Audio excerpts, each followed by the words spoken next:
been thinking a lot, probably on a very delayed fuse, about the whole nepotism baby discourse. And so I've had a lot of thoughts about it, and I've been trying to get this out of my head and trying to, actually think about other things that I should be making videos about, like fitness and self-improvement and all that normal stuff, except for some reason I cannot.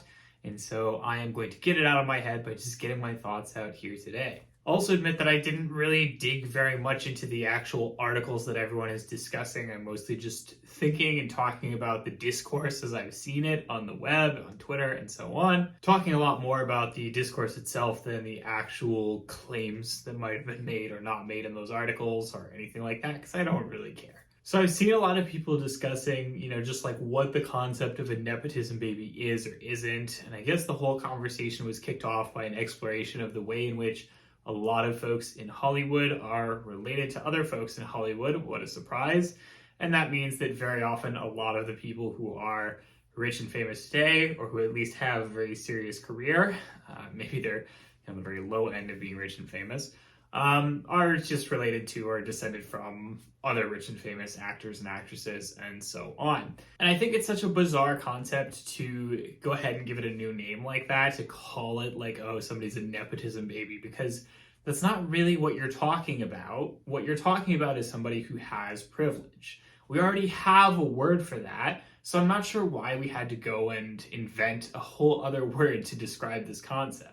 I know that we've used the word privilege so much that at this point it's kind of passé. It's the kind of thing that like really upset reactionaries will be like, oh my god, like, oh, all this talk about privilege and pronouns again or whatever. I guess that's my weird reactionary voice, sorry. And so maybe we don't want to think about talking about privilege in that way anymore. Maybe that's why we're basically just inventing new words to describe it. But that's really what it is. Like, you're talking about people who have succeeded in their careers or in their life in some small part because they have connections, they have wealth, they have privilege just based on who they are, where they were born, what kinds of connections their family has, and so on. Like, that's privilege. We just have a word for that already. We just call it privilege. And bringing the word nepotism into the whole concept, I think, does this a disservice. Because then you're saying, okay, it's not just about privilege, it's about this very specific kind of privilege. When most people think about nepotism, myself included, they think about a situation, a very specific kind of situation, in which you sit down and like you're somebody who's in a position of power and you have the ability to grant a boon to a friend of yours. You can say to that person, hey, I'm going to give you a job. Or you can say to that person, hey, I've got this opportunity that you could follow up on, or whatever the case is. And yeah, maybe it's not super intentional. Maybe it is, like maybe you actually sit down in your head and you think, I'm about to do a nepotism today. Maybe you don't. Maybe it's just kind of more like, oh, like I know that this person has worked hard. I like this person. I think that they deserve to have good things in life. I find myself in a position where I can help them. I'm going to do that. But it's a very specific kind of situation at the end of the day. And it's a very specific kind of thing that you're doing. You're in a position where you are very personally giving someone something that you have. And so maybe, again, you can, deny that a little bit. You can layer it in a few abstractions to make it feel more justified to yourself. But that's all it is. When you talk about people who are privileged, in their careers and their lives, in part because of just how they were born and the kind of person that they are, is that nepotism? Like, not necessarily. Like, it's not necessarily something where like somebody sits down and is like, oh, this person is like related to this other person by, 2 degrees of separation, so I'm going to give them the job. Or I know them personally, so I'm going to give them the job. No, it's just that you tend to flow in these sorts of social circles or these cultures or these geographic regions in which these kinds of things tend to happen. And as a result, you have opportunities that other people don't have. That's what privilege is about. It's about how some people have opportunities that others don't.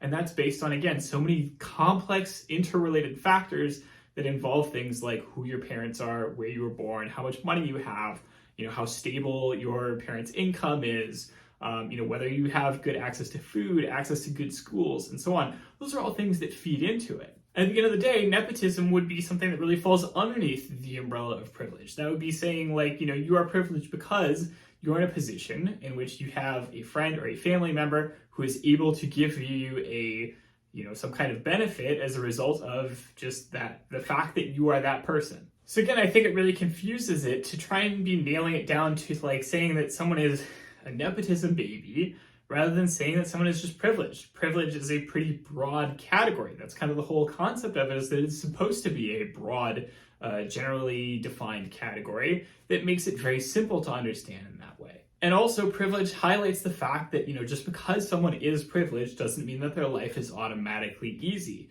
They still may have, easy and hard things in their life, just that their definition of what is easy and hard is going to be very different from somebody else's version of easy and hard.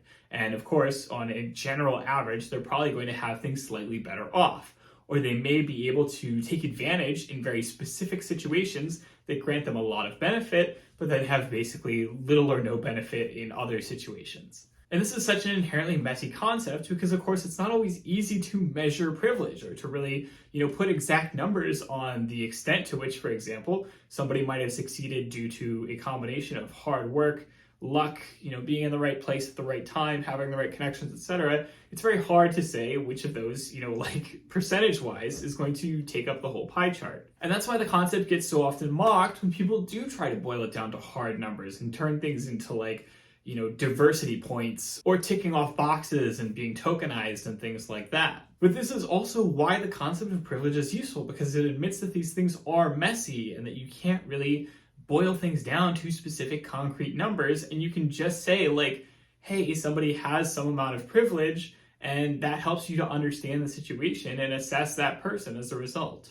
I think that trying to make it into a nepotism baby thing just confuses it, because it brings in other concepts that don't necessarily make sense in the context of it. And again, yes, there may be some select, number of people who really do directly benefit from what you could call nepotism, but then there's a lot of other cases that are probably just what people would call, in a general sense, privilege. I also think that this is tied up a lot in celebrity culture. It means that people are getting very emotionally invested in the lives of strangers. If you like a celebrity or you dislike a celebrity, you want to find things that justify your feelings about that person. And so if you like a celebrity who happens to be a nepotism baby or privileged, then, you're probably going to want to try and find ways to defend them because they, recognize that privilege, or because they admit that they have had a leg up in life or whatever, and you kind of want to, be like, oh, see, they're the good kind, and then those people who don't recognize that are the bad kind.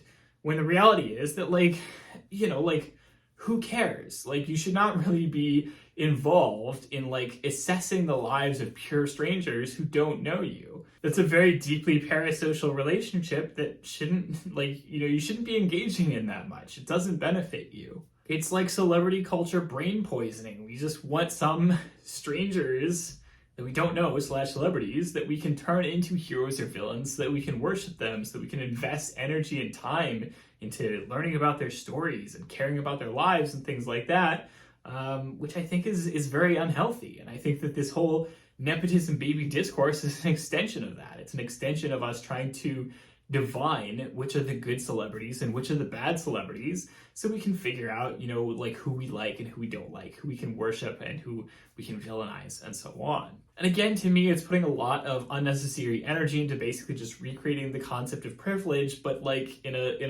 in a more confused and less useful way. And I think that it hurts us by making us argue around the key issue, which is that, the whole point of this is that, some people have more opportunities in life than others. But we should be striving to make these opportunities available for everybody, not just the select few that already have them. We should be trying to fight privilege in a general sense and making the world a more equitable place.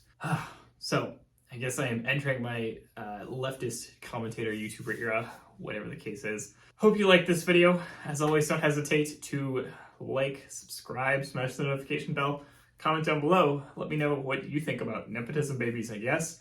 I don't really care. We'll find out. I will talk to you all next week. Have a good one.